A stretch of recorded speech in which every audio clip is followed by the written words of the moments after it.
we'll just start quickly, maybe a couple of people will trickle in, and we'll go around the room. We'd be interested to know, so why are you here tonight?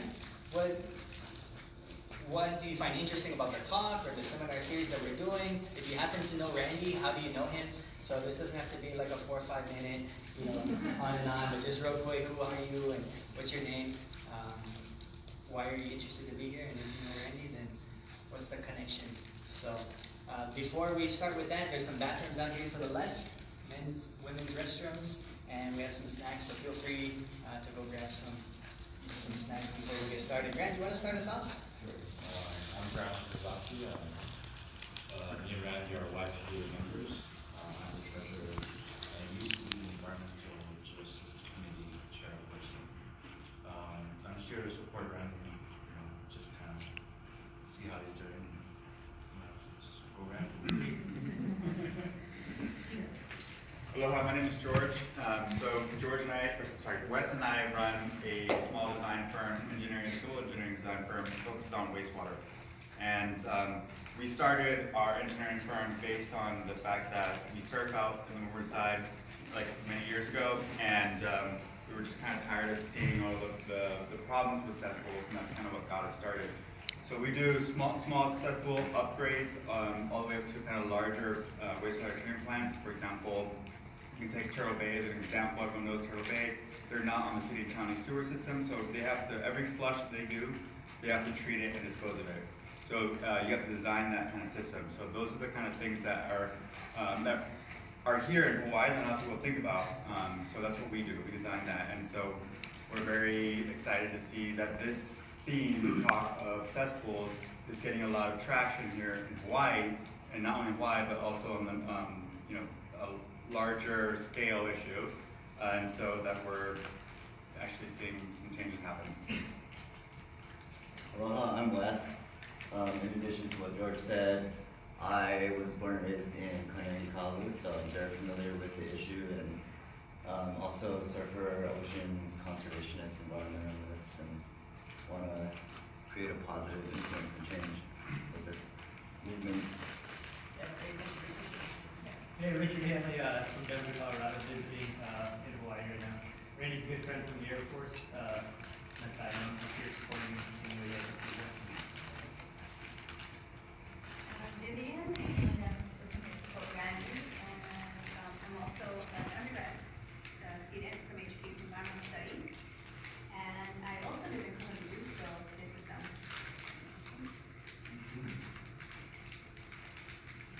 Ke aloha no ka alu e aina e kai o ka alu e pai ana o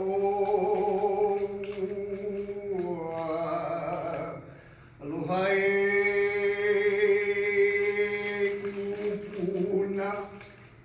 kupuna malama o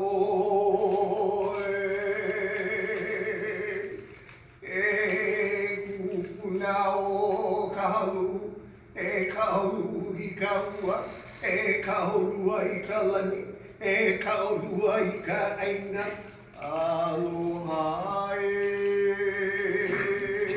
Cool, Brad. Thank you, Brad. That's a hard act to follow. My name is Ted Bowen. I'm a lawyer for the Department of Health, which has responsibility for regulating wastewater in Hawaii. And we've been working a lot in Kahu to see what to do about the problem of cesspool pollution there, which is as bad as anywhere on this island. There's about 600 cesspools, I think, and it's a big problem because of the cost. So we're trying to figure out, there's a cesspool working group that the legislature set up. We're going to be working over the next few years to figure out what to do, what are affordable solutions, what are the best technologies, and hopefully we can all get our heads together and fix this pretty big problem. Hello, my name is Naomi Hughes, and I'm a current student of the GLSD program at Hawaii Pacific University, and I have attended classes with Randy, so I'm here to support. Let's go, Randy! Aloha, my name is Regina Ostergaard-Clem. I'm a professor at Hawaii Pacific University, and Randy is one of my students. And he's going to owe me a big paper next week. Not this paper, a different one. But I tease my students and I tell them that cesspools are sexy. So this is a great topic. It's a hot topic. It's a great topic. So I'm interested to see what he's coming up with. Alani, would you like to learn? Aloha, my name is Kalani Anatana. I'm just here to observe Maile. And I'm Nate Ewan. I'm here for a variety of reasons. I do know Randy personally. He is an emerging leader in the progressive movement in the Democratic Party, so I'm here to support him in his effort here. I also am on the executive committee of the Sierra Club, and we're very much concerned about water quality issues in the state. So I am very much involved in the topic and seeing how we can clean up our waters. My name is Kialapono Richardson. I'm a friend of Randy's. Would like to learn as much as I can. I'm here for a short time this time around, so this came up and I'd like to see what I can learn.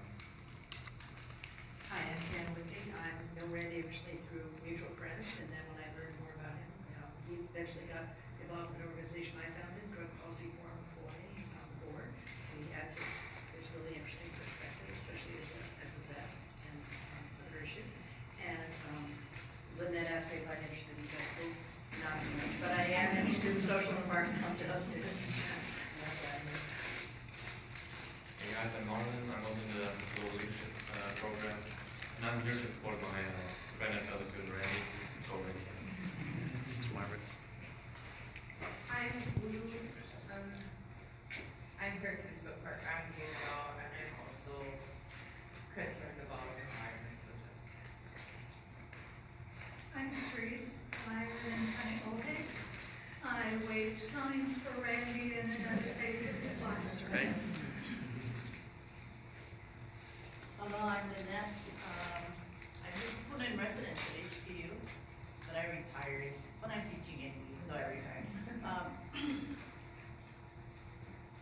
That camera, that phone that's live streaming is because I got a request from a friend on Hawaii Island who requested, because there's so much interest on Hawaii Island about what to do about the cesspool issue. I think it's kind of cutting edge. I'm really happy we're having this discussion because I know nothing. And I'm pretty sure I'm going to find out a lot before this evening is done. I think that's really good. Hello, my name's Robert. She's taking a master's in sustainability. I'm Ariane, and I'm here to hear Randy, and I'm excited to find out what's up. Would you like to? Sure. Your name, what brought you here today, and if you happen to know Randy, what you Hi, Vivian Pham. I don't know Randy. I know these two troublemakers and just interested in the topic. Hey, so we have a great mix of stakeholders here today, people with a diverse set of backgrounds, so it's going to be fascinating to hear some of the discussion after. Generally how this is unfolded is we have about 30-40 minutes of a presentation, and then we've got some rich discussion afterwards. So as he's presenting, hold on to some of the questions that come to mind, and then he'll facilitate some Q&A at the end. All right, well thank you everyone for coming out today. Friday night, there's a lot of traffic. It's raining, so I appreciate you guys getting the effort to come out and learn about graphic. What we're going to be doing today. So this is obviously for my master's thesis, and it's not an exhaustive presentation about everything. It's not going to go into technical detail. It's going to be a broad overview. But if you guys have any interest, some of you individuals who are in this field would like to know more about the research, I'd be happy to share that with you later as well. So I will get into it here. All right, so fleshing out the Kahaluu cesspool issue. It's kind of a pun on what's going on here in Kahaluu. So just to give you guys a background, if you guys don't know what a cesspool is, this is what a common cesspool in some areas would look like. It's a hole in the ground with some perforated holes here. It has a pipe that goes in it, obviously for the waste from your house. And one thing to note about cesspools is it doesn't treat the waste that is kind of coming out of your whatever kind of waste treatment it is. It kind of, what it does, sludge builds up at the bottom, and then the water and everything else can go out, and it absorbs into the soil. And that's kind of where the issue that we are presented with comes in. Because here's a kind of a layout of what happens, and then the groundwater table sits below your soil, and then when your waste comes out, it can get into the groundwater through soil absorption and releases nitrogen and also phosphorus, and that can bring up some issues. And then in Kahaluu, we have a lot of rain, so the groundwater tends to fluctuate a lot, depending on when we have flooding issues, which we'll get into some more about how these flooding issues came about and why they're getting worse. So it becomes an issue, especially when that water table can come up closer to the cesspool. So this is a picture was taken from some of the state issues on the cesspool. And every little dot there is a cesspool that we have on Oahu. So obviously it shows that we have a lot. And those little pink areas are areas that are upgrade priorities. And in all of the state, not just Oahu, we have about 88,000 cesspools, which is a large number. And taking out about 53,000 gallons of wastewater is dumped each day, 53,000. So that's a lot. That's entering out into our waterways, our streams sometimes, specifically in Kahaluu. And then we get our drinking water from 90% of our groundwater. So this is something that we just need to be concerned about and have a good knowledge of what we're doing with our waste. So this is the timeline of regulations of cesspools. So about 2005, the EPA told that everyone needs to close their large capacity cesspools. So 20 people and above is serviced for one cesspool. That needs to be closed because it's a concentration of waste that goes out. And they need to be closed by a certain amount of time.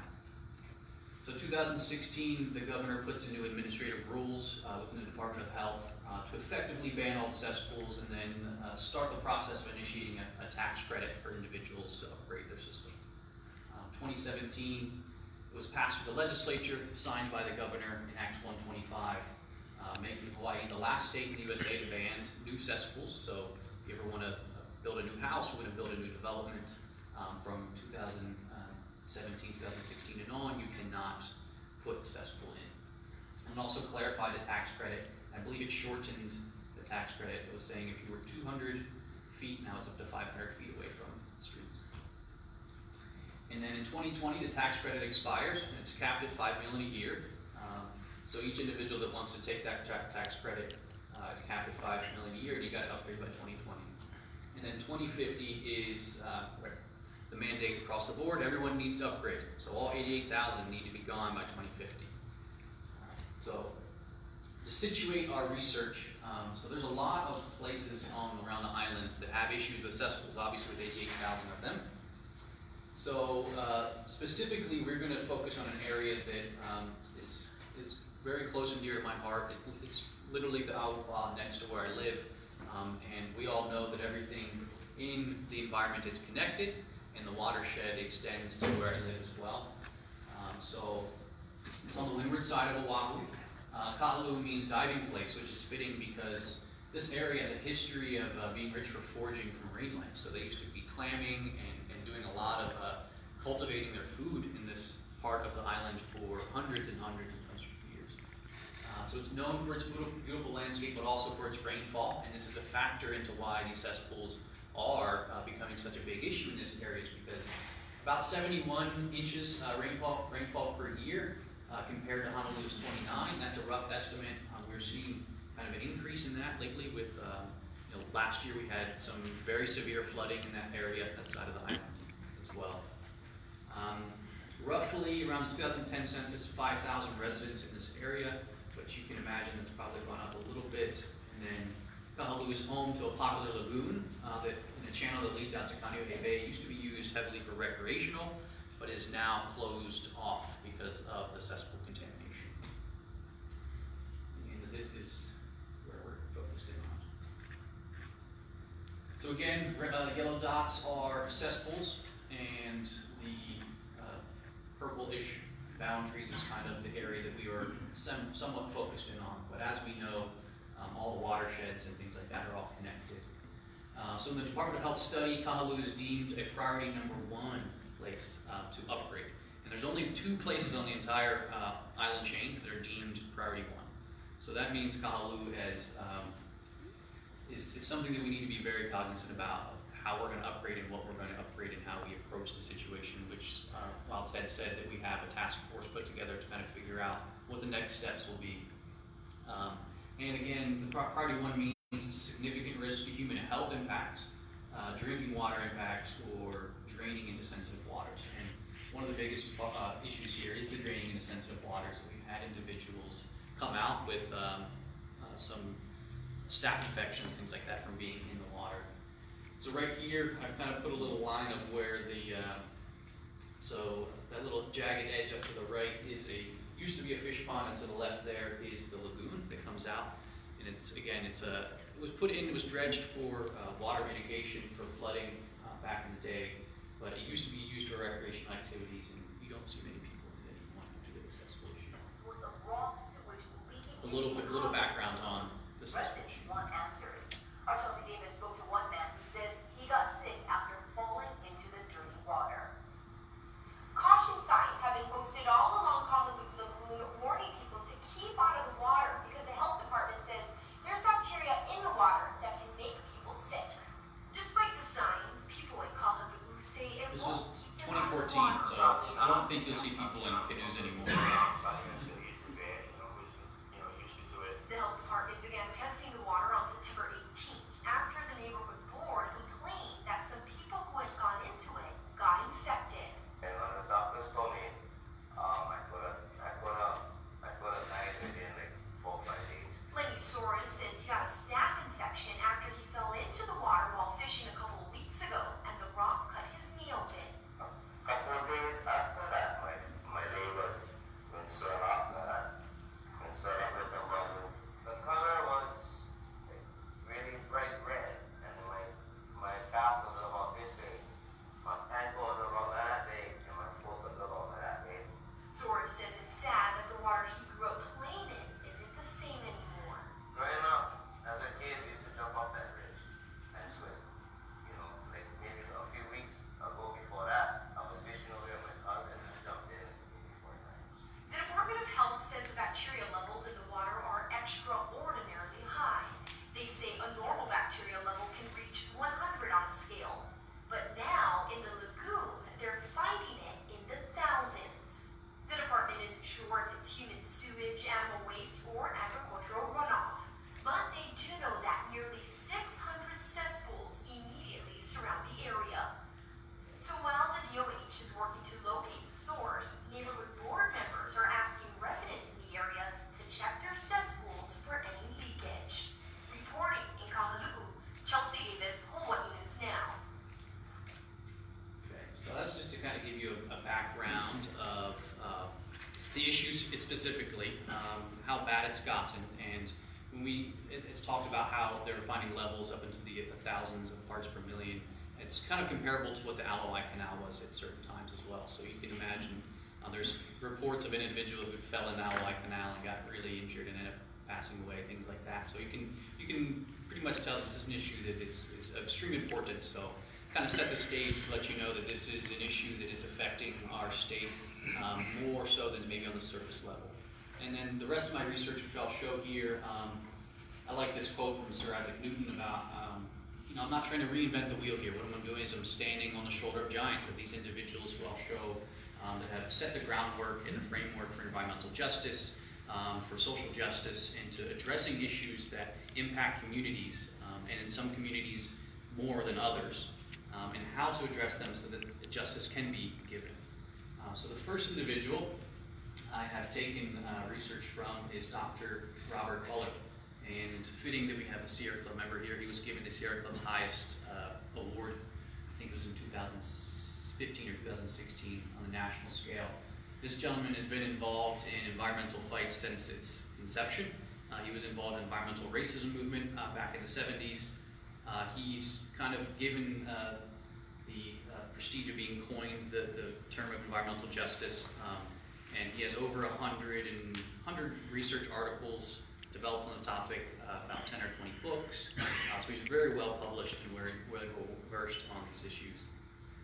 So he's come up with basic principles of environmental justice, and what I did is I kind of looked at them and see which ones I can apply to Kahaluu.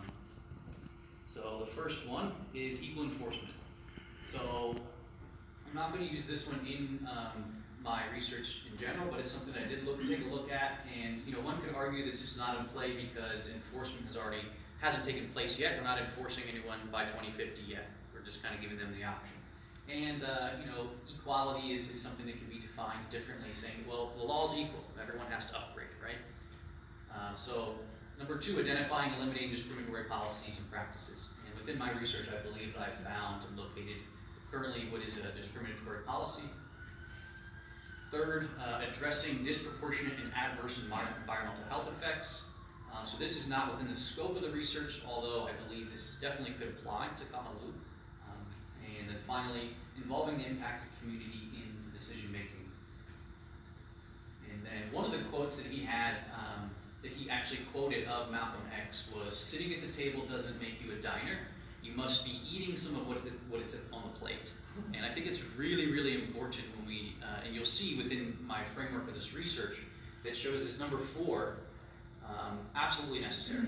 So environmental justice movement is about creating diners, about creating people who can come to the table within their communities and solve solutions from the bottom up and not the top down. I think it's really important, specifically for this community, Kahaluu, to do this very thing for this issue, and not really allow kind of a blanket to all mandate to what could be the story that's been told in Hawaii over time, is that when you have these blanket mandates, it really hurts and disproportionately hurts individuals on the lower income bracket, things of that nature, disproportionately for race, gender, things like that. So we have to make sure that people who are involved and ready to stand up for certain issues in Kahaluu, which I'll show later, are able to do so.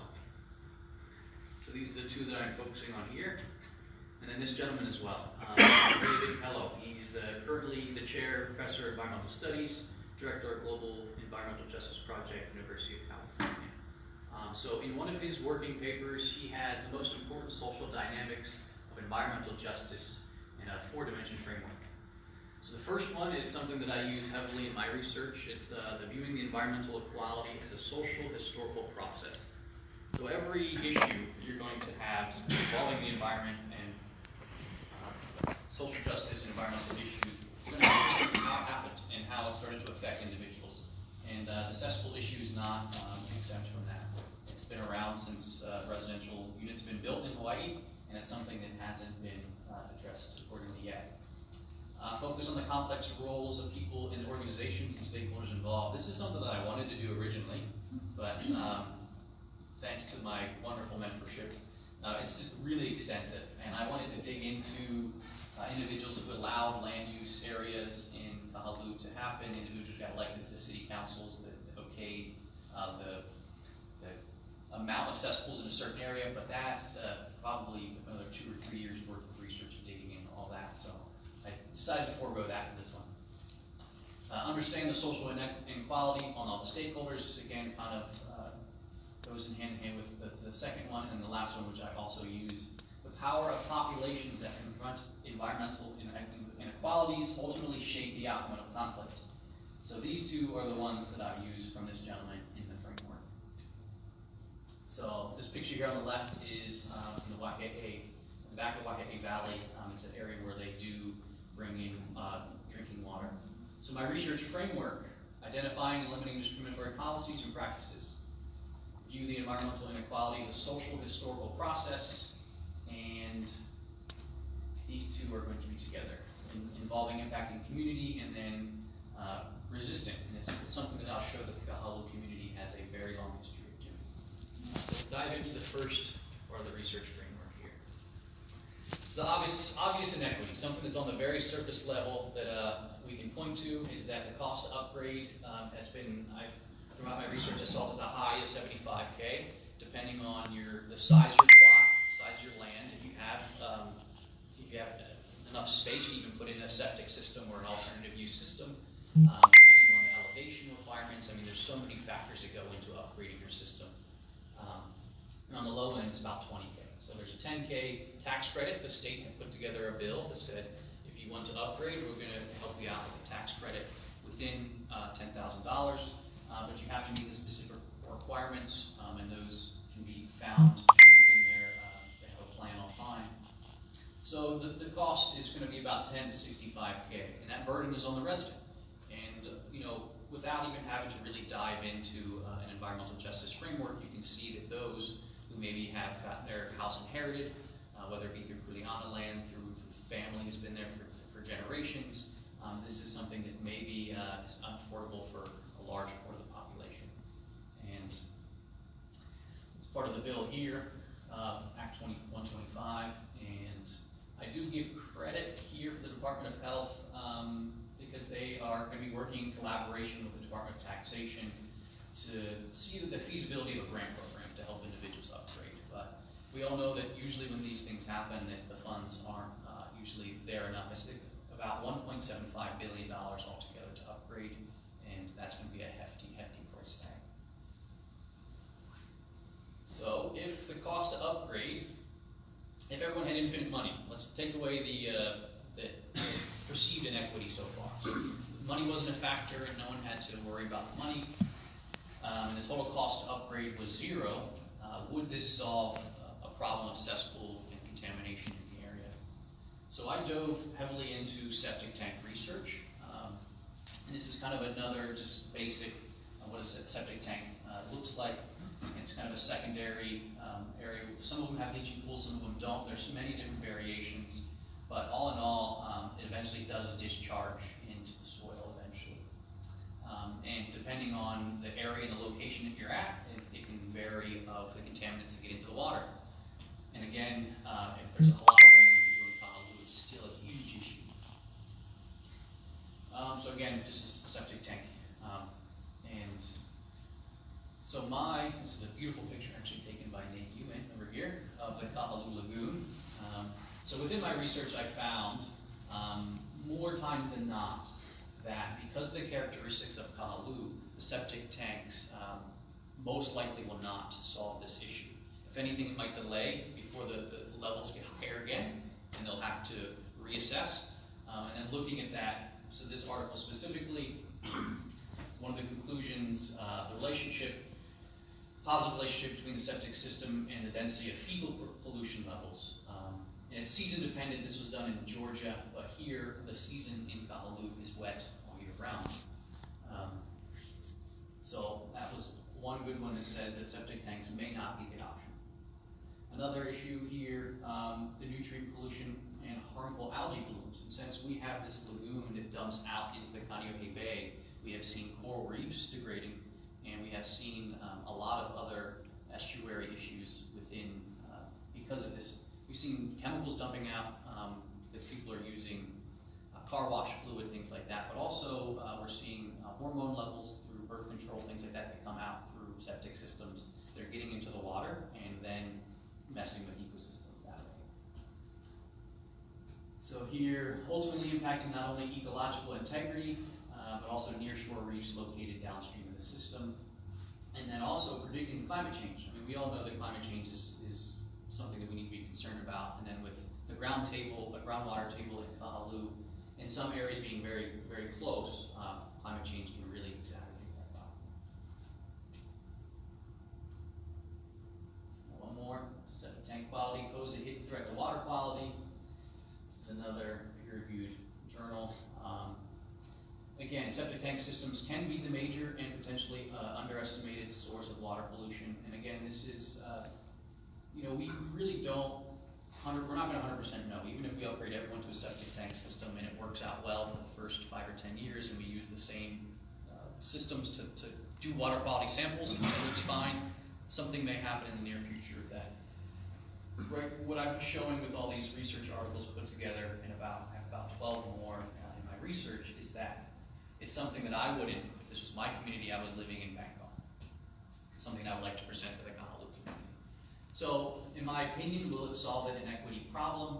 I say no. So the next, the social historical aspect. And this is an area that I spent probably way too much time on my research, but I really, really liked about it. So, when looking into the historical aspect, not like the History Channel, I got to look at a a lot of different research of how land use planning and zoning specifically in historical land use has affected issues of environmental quality. So land use decisions are inherently at the heart of every environmental justice quandary, and then scholars have described zoning and land use as both the root enabling cause of disproportionate burdens in environmental justice. So within this, I said, okay, Kahaluu obviously is a very special place and it has this big issue. So what has led up to today that has allowed Kahaluu to see this injustice happen, but also is there any factors in land use that maybe exacerbated the issue? So this is a decent picture of that I found in one of the books that I was looking through of Hei'a Kahaluu area of what it was about 1860, and these are wetland lohi. And this part of the island, Kapolapoko specifically, used to be the #1 producing kalo in the entire islands. So it used to produce most of the food that people ate on the island of starch for many, many, many years. And what I did is I first started in the archives and spent some time here at the State Archives, spent some time at the Library of Congress online database. And what I wanted to do was go through the land use history and the history in general to kind of get a snapshot of the perceptions of the area and kind of how it was utilized during that time. And again, a lot of this isn't new information, but you'll see later on why it's really important to see how this area was viewed and how it was used. So I found this really interesting article. It was one of the first ones I found. It's from 1862. And it was really funny because it was a rumored gold discovery in Kahaluu. So a gentleman, Haole guy, had gone over there and snuck his way into an area that at the time it was not really populated, and found a piece of rock that he thought had some gold flakes on it. So he took a trek over back to the side of the island, went down to Honolulu, and was telling everybody, I found gold, and was saying, okay, we've got to get a team together to go out and mine this awa for the gold they have. And the first thing in my mind is like, it just goes to show what mindset everybody was, well, these individuals that came after contact of the Native Hawaiians came to utilize and exploit resources in Hawaii. Instead of saying, look at this beautiful landscape that's feeding everyone, he saw it as a money-making tool, right? So within this article, too, there's actually one more article in the Polynesian newspaper that has the same incident, but it's reported in a different way. They make contact with individuals who live in the area, they overpower them, and then they go into the valley, and they go with dynamite blowing up rock to bring it back to Honolulu to check for to gold. So that little snapshot and a lot more within my research paper shows kind of these individuals who were gaining power in the state at the time, how they viewed this area of the island and what they were going to use it for.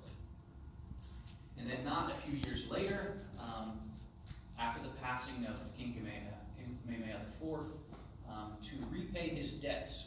So it was when individuals came here and set up their way of thinking about bringing in debts and bargaining and land rights and things. They pretty much put in place that because after he passed away he had some debts, there's a way to repay it. So this individual was going to now auction off the entire ahupua'a of Kahaluu. So this was an advertisement in the Commercial Star Advertiser at the time for people just to buy the land. And it was auctioned specifically with valuable sugar and grazing land, extensive fishing rights, 3 large fish ponds, and this is a way people sustained themselves and sustained the entire island for a certain amount of time. So again, it gives you this brief snapshot of how individuals valued this land and how it was going to be used in the future. So this is a picture of kind of a traditional terrace system that had been set up. Kahaluu currently still has the largest intact and complex lo'i terrace system in the island of Oahu, but it's overgrown and hasn't been utilized in years. So the land use history of this area is a brief snapshot. So first came in a lot of the sugar plantations. So not 2 years later, after I showed that picture of it being sold and auctioned off, sugar plantations were there 2 years later and already setting up shop. There's about 4 sugar mills going from Haia all the way out to Waikane, which is about 4 hours walk over. Then after sugar, they started bringing in some rice, and rice has similar properties to kalo when it talks about cultivating it. It has to be in water, it has to have the same kind of concept. And then pineapple came in after those two weren't doing so hot, because pineapple was becoming a large export.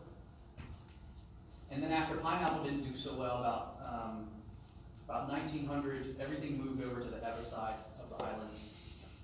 And since these didn't do well, and they exploited what they can out of those 3 crops, they brought in cattle.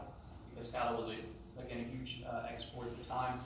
And actually, if you are familiar with Kahalu, the hygienic store, which is a very popular area to the left there, used to be a dairy. That's how it originally was, a dairy farm.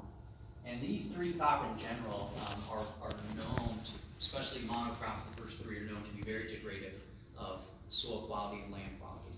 And through these times, and what I show throughout my research, is that throughout that time, also in the newspapers, it shows the increased incidence of flooding, increased incidence of natural events, and it's led to, or it's because of a lot of the soil and sediment erosion in the area that these 4 crops and the cattle have done to the area. So it really took away a lot of the natural processes that Kahalu and that the surrounding Awa had.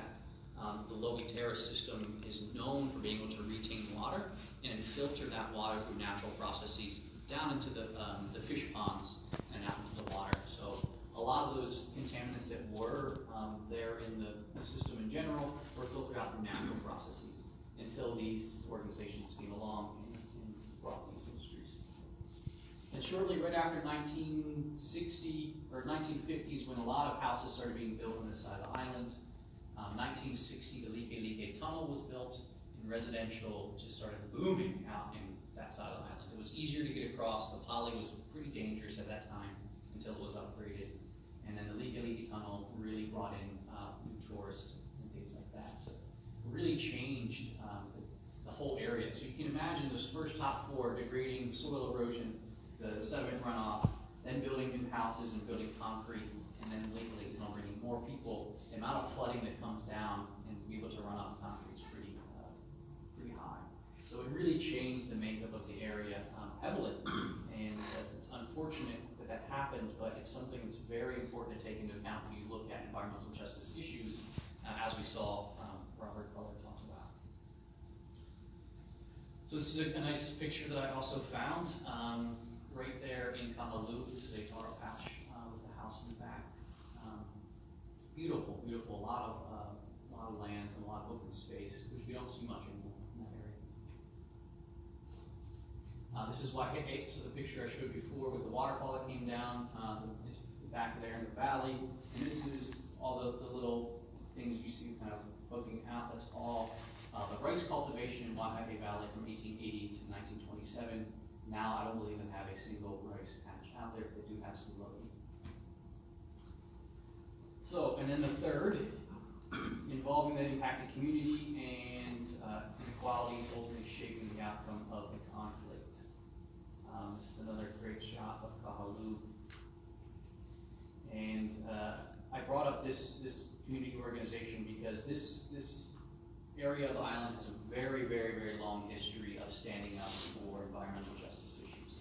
The Waihole Waikane Community Association stood up to some big plantation owners back in the 70s when they were diverting water for bringing more plantation on the other side of the island. They left, and then these individuals wanted the water back. But also back in this time, there were individuals trying to develop back in the Waihole Waikane Valley. So these individuals stood up. There's a famous individual named Bob Nakata. He was a former state senator. He's been a really great social justice advocate for a very, very long time, an individual that I talked with extensively about this research. Unfortunately, didn't fall into the framework of me interviewing him, but hopefully when I expand the research, it will. And these individuals really took this issue of saving their area and the traditional practices very, very seriously. To the extent of this issue came to helm when these individuals who were getting evicted from properties that they lived on for many, many years in the valley, linked arms, blocked the highway, threw some burning tires into the street, and said, "You're not going to take our people out unless you guys contact the governor or do something about it." 2 days later, Governor Ariyoshi at the time said that the state was going to buy the land and everyone could stay. And it just goes to show what community organizing and community power can do. This was over a few-year period that they were able to kind of push back and make sure that they weren't evicted and their land wasn't stolen from developers. And then also another organization that I highlight in my research is Life of the Land. Lynette Cruz is a board member of that organization as well. They've been around for many, many years. And I found it really funny as I'm talking about this research at Thanksgiving. I was at my friend Kimo Adams' house. He lives in Kaneohe, longtime resident there. And I'm eating with his friend Jeff and his parents, the Prebbles.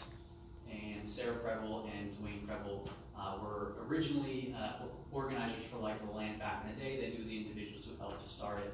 And we went on by about 2 hours about how all these issues came to be. And it was really interesting to kind of connect with them and how small this island is, how many people really knew about this issue when it was going on.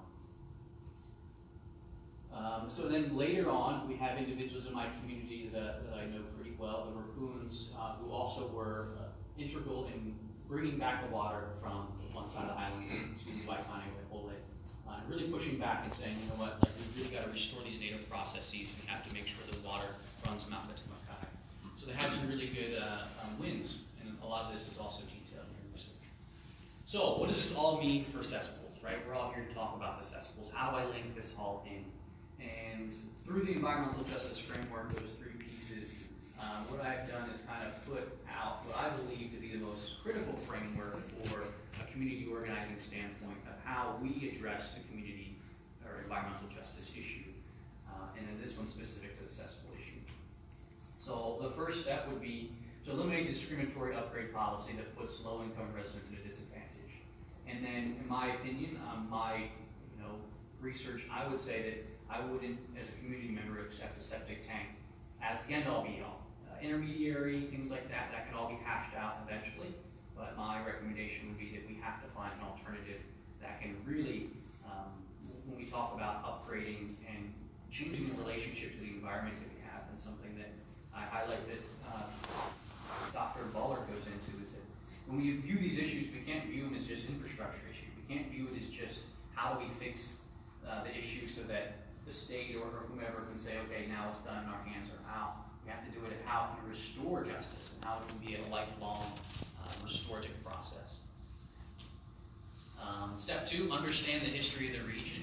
So utilize this knowledge to demand actual justice in the form of revitalization. And the Kahaluu community is really, the individuals who have been there for a long time, especially the Kahaluu Neighborhood Board, who is integral in the Waikane or Hole water issue, have put together a sustainability development plan, which, I mean, it's probably, I would say, 50 or 60 pages that I went through each one of them multiple times, and it's just, it shows the values that this community has. This community is really, really harping on returning back to the low systems, getting those terraces back up and running. And what this will do is this will actually help restore a lot of these processes that retain this water, help filter out a lot of these bad things that are flowing down from these cesspools. But these restoring these processes, I think, is really important. It's close to the heart of our community, and I think to actually have justice in an environmental framework, that if that's what they want, I'm not speaking on behalf of the community, when they come to the table and we're able to organize and put something together, that's something that they kind of demand, knowing the history of the region and how it was exploited for a long time. And then become diners and have a say in what is served. And I think the community, again, has shown that they have the capacity to do this. But a lot of these individuals also, have gotten a lot older. I see Bob almost every Friday at Kupuna Breakfast, a key project. And, he's signaled to me that, like, the next generation needs to take the mantle and really make sure a lot of these issues are taken care of. And then finally, resist if necessary would be step 4. And to say resisting a cesspool, it sounds kind of gimmicky at this time, but I really think that the community needs to step up and say, given these issues within an environmental framework, that this, a solution to this problem can't just be an infrastructural problem. It has to really be a restorative solution. So, what does environmental justice in Kahaluu regarding the cesspools look like? And this is kind of where the research, I think, needs to go after. So I've kind of laid out a framework of what I think the community can utilize to say this is what we think a solution should look like. But it's not up to me to say what that solution is. I think I know, depending on, or regarding talking to individuals and stuff, what it would look like.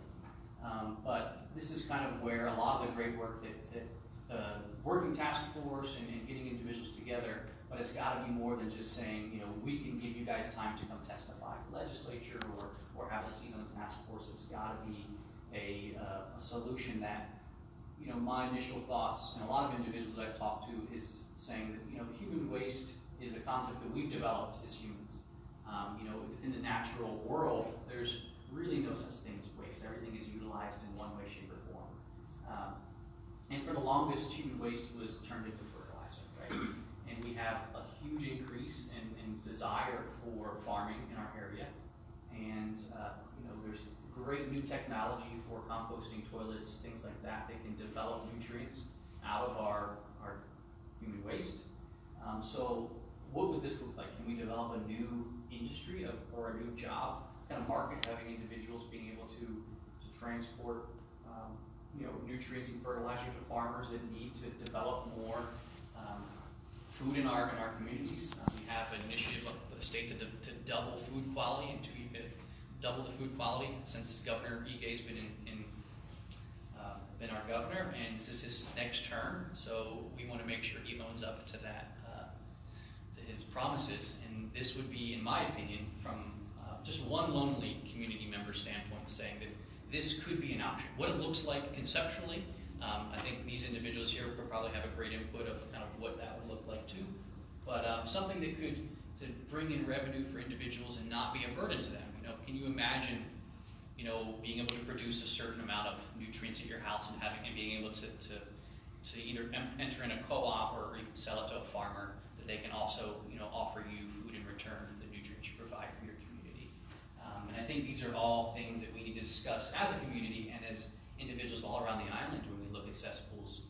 We talk about the Big Island having this issue and things, and I think kind of just sitting back and allowing you know, a grant process to go through to upgrade to a septic tank would be a lost opportunity for us to really demand the type of justice and environmental justice that we deserve in our communities, given the fact that we have had a history of exploitation, degradation of certain natural processes that were put in place for a reason.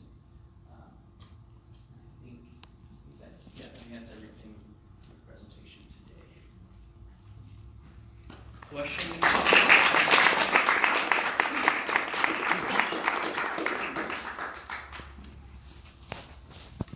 I have something that is more focused on the infrastructure side. Yeah. That's because that's what we do it. Absolutely. Some credit to be given to the Department of Health branch in the Hawaii military rules, but it was kind of a Bible to the design code of cesspools and sewage pits and septic tanks. Is that probably if we're looking at really high water tables at a lot of Kahaluu, and especially ones that are within the 500 feet of any sort of water line or shoreline or perennial stream.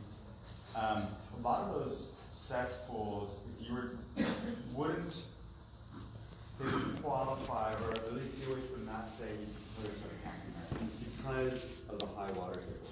So that's something to consider in the talks, is that like, so DOH has mandated a stricter policy for those upgrades, where that if you were to reuse that cesspool and have some sort of treatment system beforehand, you would have to actually treat the nitrogen using a small UV filter, and also have some sort of an aerobic treatment unit.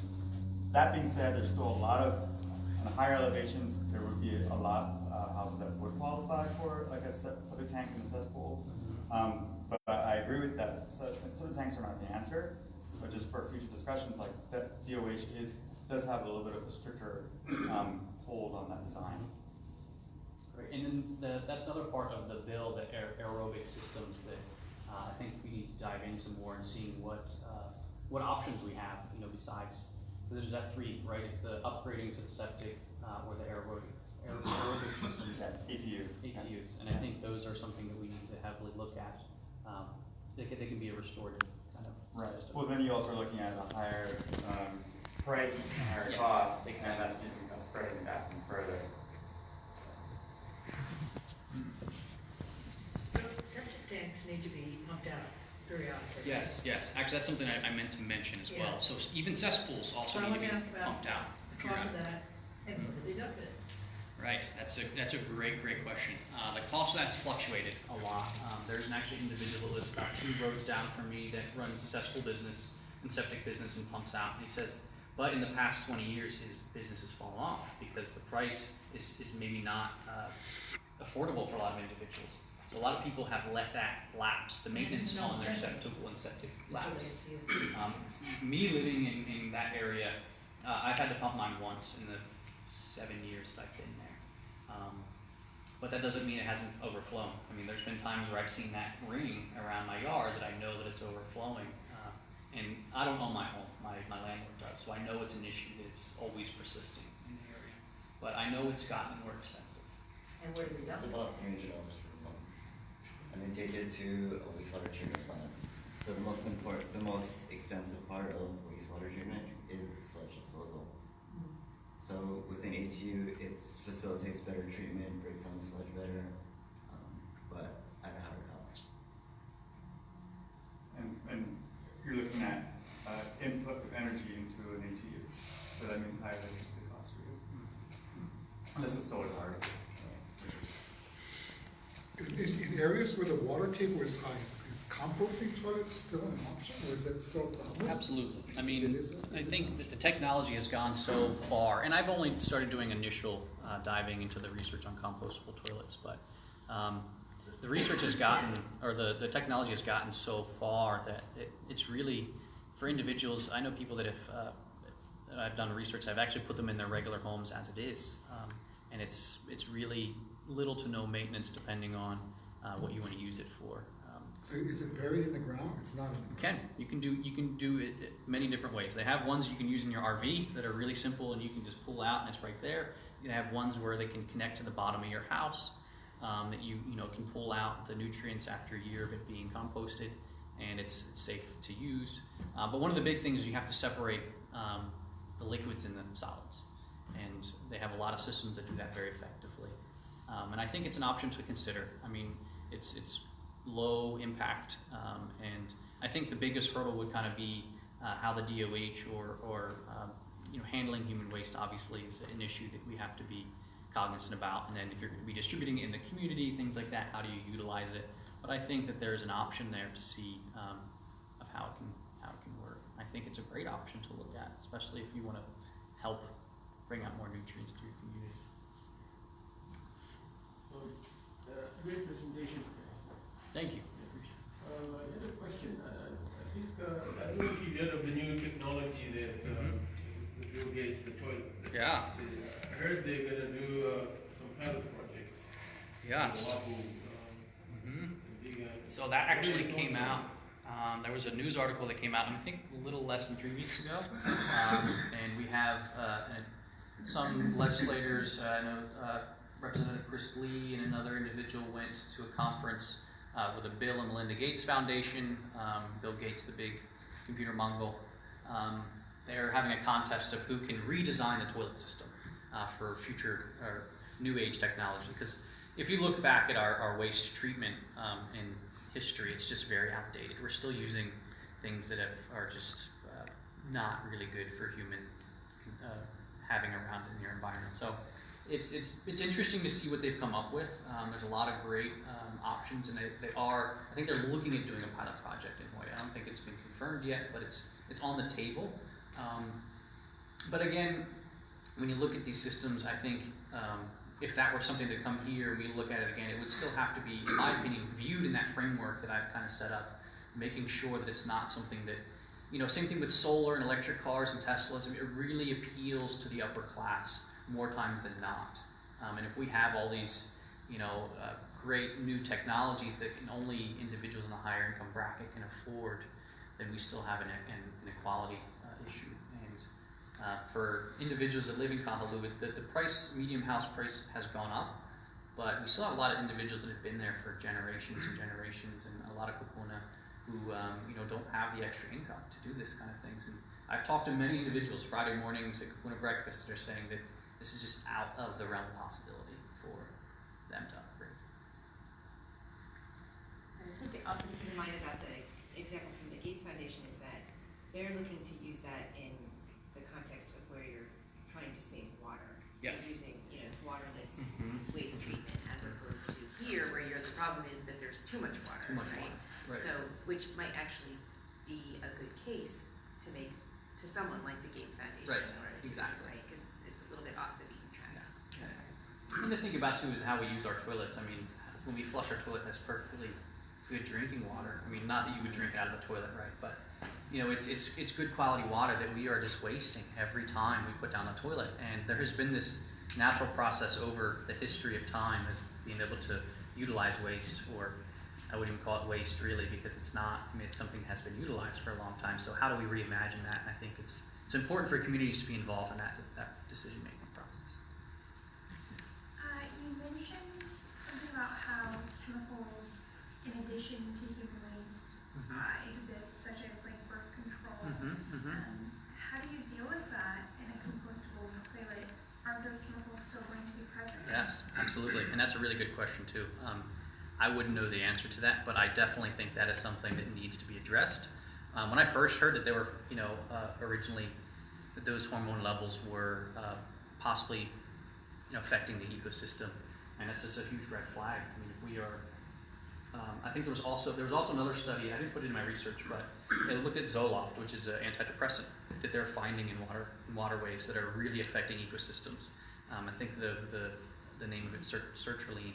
And they're finding it in extremely high levels in certain areas and lower levels in different areas. But we have to be very kind of looking at what we are putting in our bodies and realizing that this concept of away, or like throwing away, or things go away once you flush it down the toilet or throw it in the trash can, that's never the case. Nothing ever just disappears, right? We're just displacing it somewhere else. And that's really affecting everything around us. And it just goes to show that like that watershed, specifically the one in Kahului, is so it's so fragile that something happens on one side of the watershed could really affect something on the other side. Yeah, it's a really good question. I'd like to put Ted right? Yes. Yeah, on the spot. Yeah, sure.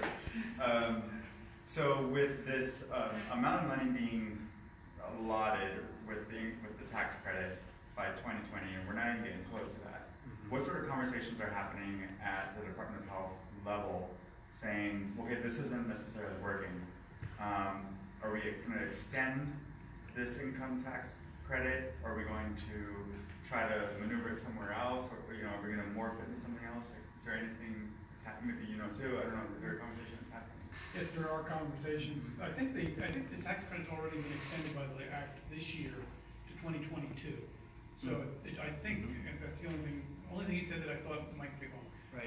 Is that we might have that longer. But the bottom line is it's not that effective. The legislature hoped that a lot of people would take this tax credit.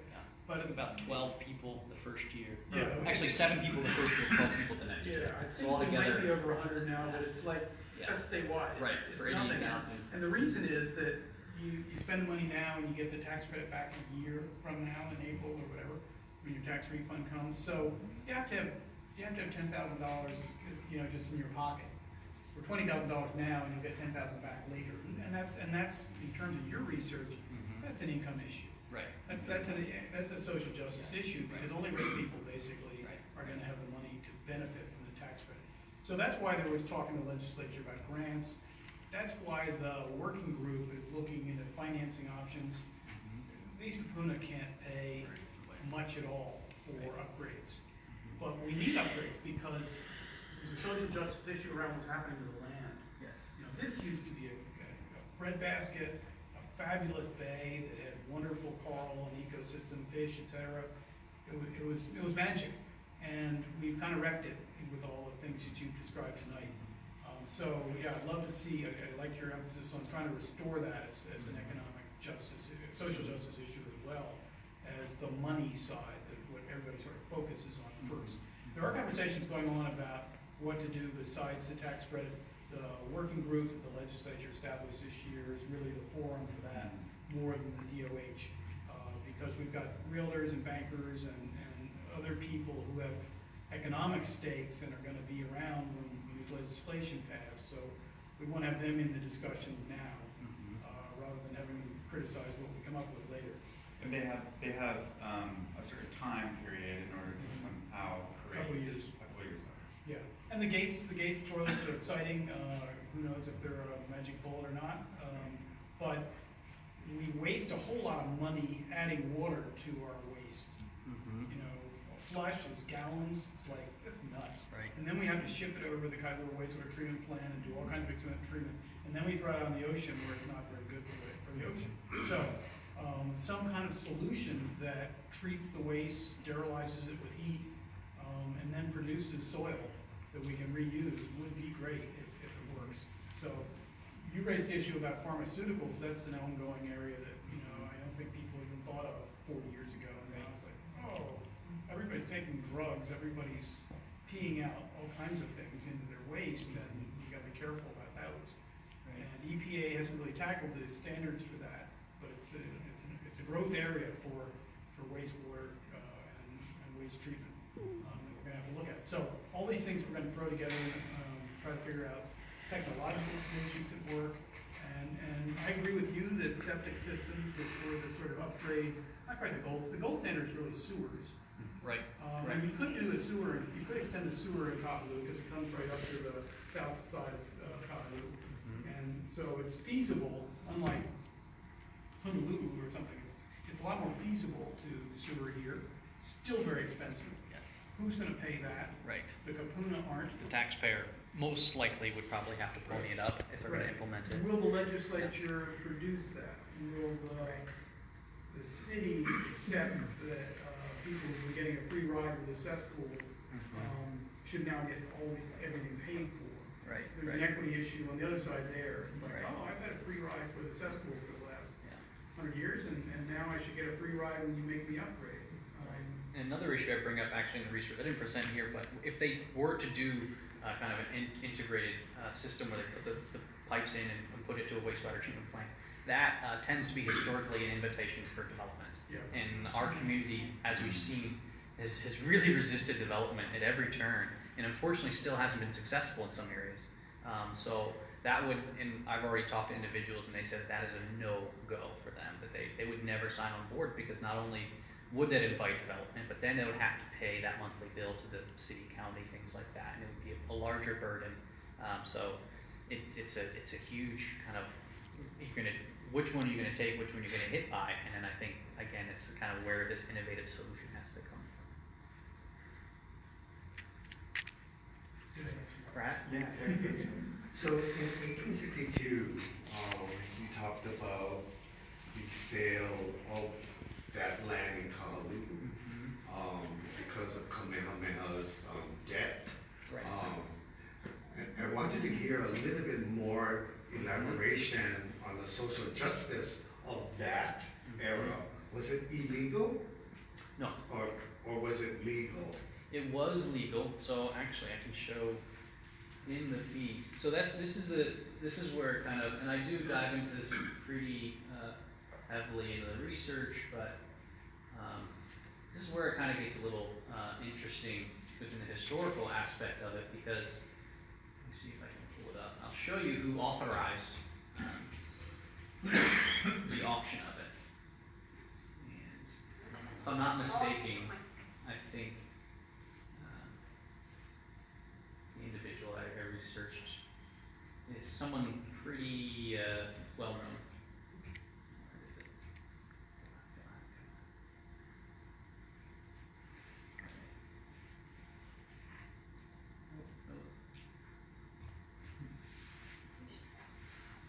Did I pass it?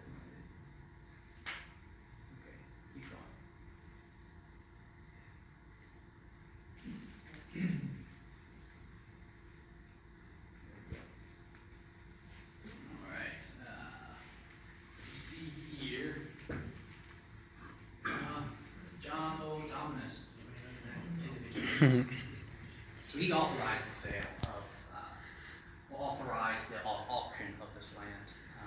And so it wasn't an illegal process, but viewed through the historical context, it was a huge injustice of how these land grabs were taking place right after the Great Maile. And this land, and I also go into this in research as well, was very, very prominent because after the Great Maile, the king kept this as in crown lands because it was very important to him. He'ia was kind of regarded as like the state's quote-unquote hospital. They had a lot of plants that were really, really crucial for giving people medical assistance, things like that. He did a lot of resting there during a lot of time frames. So, and then obviously the food production in the area was immense. This land was very, very special and was kept specific and kept in crown lands for specific reasons. And then beginning the Great Maile and on, obviously it started getting parsed out. Individuals started being able to acquire it, and then this specifically kind of just opened the floodgates after I shown that 2 years later, sugar was there already, and you can see that they're advertising it as come and take it. It's at your pleasure. You know what I mean? As long as you pay. And I think I have in there that this was sold for like $4,000 or something. I forget exactly what the price was. Is that what it says? Yeah. I mean, this insane. That time was probably obviously worth, in our dollars more, but compared to how much money they made, I think about 10 years later, they were pushing about 500 tons of sugar a year, which wasn't a lot compared to how much they were producing, say, on South Maui or something. But I mean, that type of production on that side of the island, going from a Lo'i system to a sugar system with a mill there is insane. How they were able to do that quickly. And I would love to share. I've got a lot more great clippings out of newspapers and things like that. And I hope in the future, and I would like to, try to get some of the newspapers on the Hawaiian side. That obviously I'm not Hawaiian, and I'm learning my best, doing my best to try to understand the language and learn it. But I would love to have someone to help me translate some of the newspapers that or coincide with these ones. To see, individuals maybe writing to the newspaper saying, "Hey, like these guys came out with all this dynamite and trying to find gold." You know what I mean? Like it's just to really see the contrast of how individuals and the relationship with the environment, the relationship with the ecosystem, and how it was disparity between the two type of cultures is interesting. So that was kind of like my segue of saying that tax break would be for Native Hawaiians who still live on that land, and it should be Native Hawaiians who still live on that land. I really believe that Native Hawaiians should be first on the bucket, on the top of the list, rather than everybody else follows through. And also, below the Native Hawaiians, it should be, kupuna, who cannot afford, these the upgrades on their properties, and maybe they can get a huge tax break and getting their cesspools upgraded. But I really believe that they should be the Native Hawaiians first and foremost on those lands, and that was my question to that. And it's really interesting. It kind of pisses me off because of the fact that, and I thank you for your research, but it pisses me off for the fact that those lands were taken away from us for dirt cheap. Yeah. And if Native Hawaiians were still on that land, there would be thousands of Lo'i farms still on that land. Agreed. And then this is a story that's been told around the islands, around places for a long time. And something that I've kind of drawn as a comparison is when the Alii was built. Back in the day, Waikiki used to be a marshland, and a lot of Lo'i were persistent there, and a lot of farmers had land there. And when the state then said, "Oh, the wetland brings too many mosquitoes," or the provisional government at the time, "Oh, it brings too many mosquitoes, we want to dredge and put this canal in," they put the ownership on the resident to bring their land up to grade so they could have the canal. And if they weren't able to pay up to grade, they used eminent domain and took that land from them. And that's how they displaced a lot of Native Hawaiians and a lot of farmers from their land to kind of get that. to make the Alii Canal, and we all know that the canal has just been a huge disaster. By the way, to ditto that, yes, it's a no-brainer. Yes. Bottom line, we have always been the answer to this special space in the universe. This is ours, period. We're the only ones that know how to take care of this place. It's a no-brainer. Mahalo. Everyone else, go home. There's so much that you can learn from us. It's not the other way around. We teach you, and then you think you can improve on what we've done straight from God. We know who we are. Mahalo.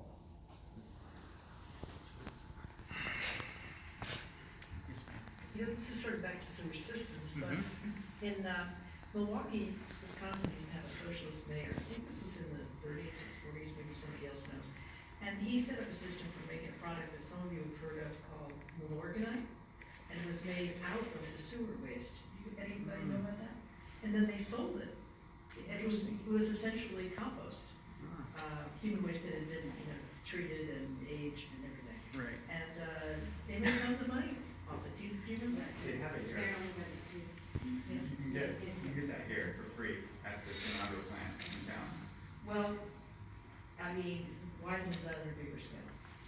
Well, they're testing it out, but it's been going on for a while now. But you can literally roll your truck up and get a truck full of human, it's like pellets, and you can put it in your, fertilizer in your soil. The city and county don't really advertise it, they don't really talk about it, but it's I've had some in my garden. Well, I think I had read something about that, but I mean, apparently, they shipped it all over the country. I mean, It was like an export for them, I guess. Yeah, I'm not espousing capitalist solution, but. And there's a regulation why they can't Then you sell can it. use those proceeds to do some of the other stuff we're talking about. Yeah. There's some sort of reason why they can't sell it, so they're giving it away. That'd be nice, right? Interesting. Any other questions? I got a comment. Would it make a difference if there were more of the waste removed from each of the tanks? I mean, if they could pump it on a more regular basis, things like that, there would obviously be a net benefit. But when it push comes to shove, I still don't think that would be a long-term solution. That would be something that they could, do if maybe a company like the gentleman down the road had a tax break and he was able to do it, more freely and not have to worry about that income coming in. Sure, he'd be able to go, have contracts and start pumping out down roads and things and making it less of that waste going into the water. But this problem, there were people I remember that individual in there in that news story said he'd been swimming in that water for years, and even since he was a little kid. So it took almost, how long for this issue to get to this level where it was a high dense area. So you could possibly have an intermittent or have a practice that solves the issue for 10 years, but the 11th or 15th year, it builds up and becomes a huge issue. So again, I don't think it's an end-all be-all solution, but I think it would at least help a little bit. But again, we're really looking for something that's going to be restorative instead of just an intermediary. So do you have anything in mind? Do you want to share? Again, I kind of default to the community and saying that the community really has, I think they really have the answer to this. And again, not wanting to speak on behalf of them, but researching there's a Board of Water Supply plan as well that also has the Community Sustainable Development Plan in it. And it was developed with the neighborhood board and a lot of influential individuals in the community. And they have, decades of experience with low-E systems and that area. And in every paragraph, it shows that they are pushing for the restorative of these types of practices in the area. And they want to see Waihee become, there's areas back near the Waihee, the waterfall that I've shown that are in Board of Water Supply Trust and they're holding, and used to be low-E, and it's just sitting there. And individuals at Key Project have shown interest that they want to go back and start developing it more into low-E, things like that. And I think it's really going to become a community solution. In a lot of instances, and this is my rogue radicalness, is saying that we just can't wait for the okay of the state to come tell us that we're allowed to do this. I mean, it's inherent of people wanting to take care of ourselves and our ecosystems to what we have done in the back of an area in Key Project 2 is started a Lohi that, you know, we didn't ask for permission, but it's just what we have to do to sustain ourselves. And I think that's what's going to come down to is the community is going to have to get together and say, this is our issue to take care of. It has to be a bottom-up approach. And I think as a community organizer myself, I would love to kind of be a help in that issue, but it's really going to take a lot of people to come together and say, this is a solution we need to solve. But I wish I had a really good solution today. Yeah, I kind of wanted to share more about the testimony. I was born and raised in Miami Bay, and I live about less than a mile away from the Kahului Lagoon. And throughout my whole childhood, I grew up going to the sandbar and whatnot. And yeah, it's always been a part of my life, just seeing the coral. And actually, I've seen a lot of deterioration within the coral. A lot of the coral used to be very lively, as you all know, coral bleaching, and right now, most of it is just brown. So I'm actually a student at HPU, and I'm a biology major and an environmental science major. So I've been interested in undergraduate research, and I was asking my brother, I'm like, okay, what do you think are some good ideas of like something I should research about? So I was curious as to what his ideas were. And he's a surfer, and he looked at me, he was like, I want to know why cuts that I have always get infected more frequently after he goes sailing in the bay every weekend instead of when he's surfing at other spots around the island. And I was like, that's when it actually hit me, like something needs to be done. And as an affected resident, what can I do to actually see a difference, to have my backyard be more safe, especially because I grew up there and that was an amazing place to grow up, and I'm hoping that my kids will be able to enjoy it as well. So what can I do?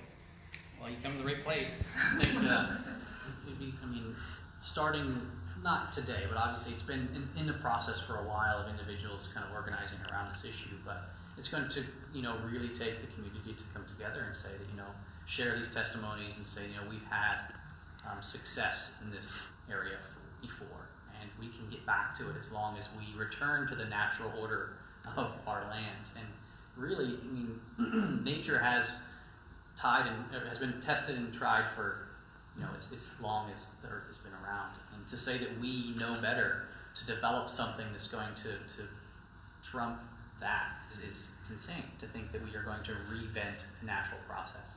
So I think returning to a lot of nature's way of doing things and utilizing that in a modern fashion, I think, is really what the answer is going to be. But what that looks like, I wish I had the answer.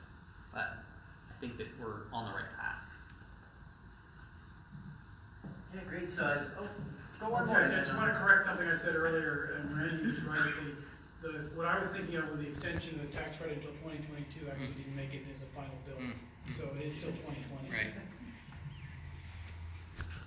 Yeah, so we gather here, and what do we do and what are the answers? We don't have all the answers, but I'd love to invite us to continue the conversation informally. We've got some snacks in the back, so thank you to Lynette and Bill Potter, who wasn't able to be here tonight. So yeah, stand up, grab some snacks, introduce yourself to somebody else, and it looks like there's some great opportunities to connect from amongst us. Randy, thank you to you. It's been fun to track your progress over the last year and a half.